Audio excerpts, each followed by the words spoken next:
Hi friends, Marfani here. Today we are going to talk about a totally holistic subject, totally new, the kind of subject that most of the teachers do not teach you in your alma maters. The title is Punch Shell. You might have heard the word punch shell, but what this word means and what it includes, what it covers and what is comprised of, most of the students have no clue about it. So today we are going to talk about the punch shield or five virtues. Punch means a five virtues, shield means a virtue Sanskrit word. Or in good English, the meaning is five principles of peaceful coexistence between China and India. Pandit Nehru compiled it, Pandit Nehru devised it, and Pandit Nehru and China. Pandit Nehru and the Chinese Premier Chow Lai both agreed, both signed, and their purpose was that both the Gulliver nation in the region of Asia, should coexist peacefully in harmony. And think about the economic development, educational, science, technology, all kinds of development in the vicinity of entire Asia. So, five virtues or five principles of peaceful coexistence are: number one is mutual respect for territory, integrity, and sovereignty. Second is mutual no aggression treaty, means total peace, total tranquility, no tantrums between Indo-China. Number three, mutual no interference in internal affairs of each other. China must not interfere in our matters, we must not interfere or meddle in Chinese affairs. Fourth, equality and mutual benefits. Both nations should deem each other equal, and economic benefit must be derived in a mutual fashion. Fifth, peaceful coexistence, tranquility, no tantrums, peace, no wars. These are the five virtues of the Panchshil that Pandit Nehru envisioned in 1954. Now we are going to elaborate treaty number one, that is mutual respect, territorial integrity, and sovereignty between both the nations and among all the nations of Asia. Meaning, both the nations should respect each other's territorial integrity. They should not snatch each other's territory. They should respect sovereignty of the nation. The nation is liberated, nation is sovereign, nation is republic, and this way, both should consider each nation as mutually respectable. There should not be any kind of bickering. There should not be any kind of malice or hostility between two nations.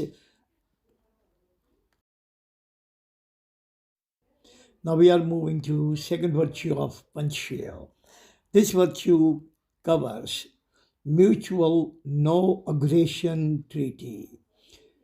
The guts of the treaty are that no nation, neither China nor India, should attack on each other, should try to grab each other's territory, grab the land, nothing.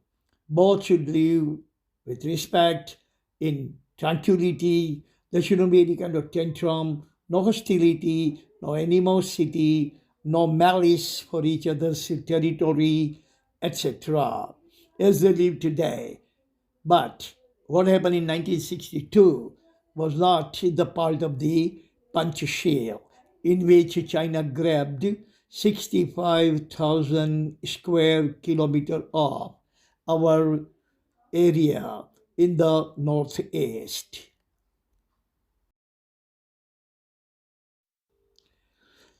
Now we are moving on third virtue of the punctual. This states mutual, no interference in internal affairs. Means do thou but thine.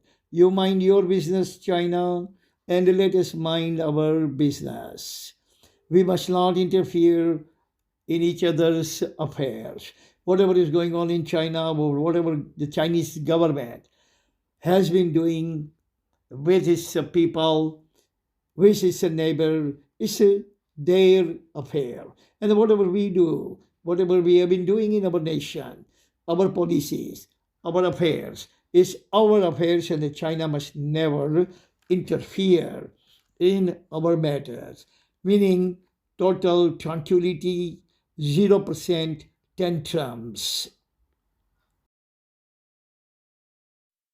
Number fourth virtue in punctual demands equality and mutual benefits. No nation is going to exploit or manipulate other nation on the economic realm. Equality, equality in everything, inequality in treatment. They should not treat us as second fiddle, inferior nation. We should not treat them inferior, second fiddle nation. But equality for both. Both the nations will behave, treat each other, conduct their behavior with each other with utmost equality, respect, mutual benefits from the economic affairs, economic transactions, whatever the business we do with China and whatever the business China is conducting with us, we must carry out this business for the mutual benefits, not lopsided benefit. Lopsided benefit means not China should have lion's share, we should have lamb's share, or vice versa. Now we are going to dwell upon the last but not least virtue of punctual. That goes like peaceful coexistence between Chindia. Dr. Jagdish Bhagwati has dubbed Indochina as Gulliver nation because they are biggest nation in Asia. All other nations, according to him, are all Lilliputians, means small nations.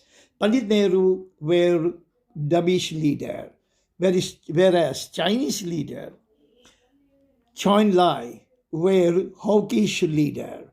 And as said, Pandit Nehru were always afraid that Zhou Enlai is going to do something malicious because his eyes were set on Tibet, Nepal, Taiwan, and a couple of other minuscule entities in the region. So, so Pandit Nehru actually tried that whole the territory of Asian region must be peaceful and they coexist peacefully under this Panchashale. Now, friends, before I leave, I would like to thank you very much. And if you have, like always, if you have any kind of question, query, comment, confusion, anything, do not hesitate. Interact with me. And remember, read an article a day, keep COVID away. Bye. God bless everyone.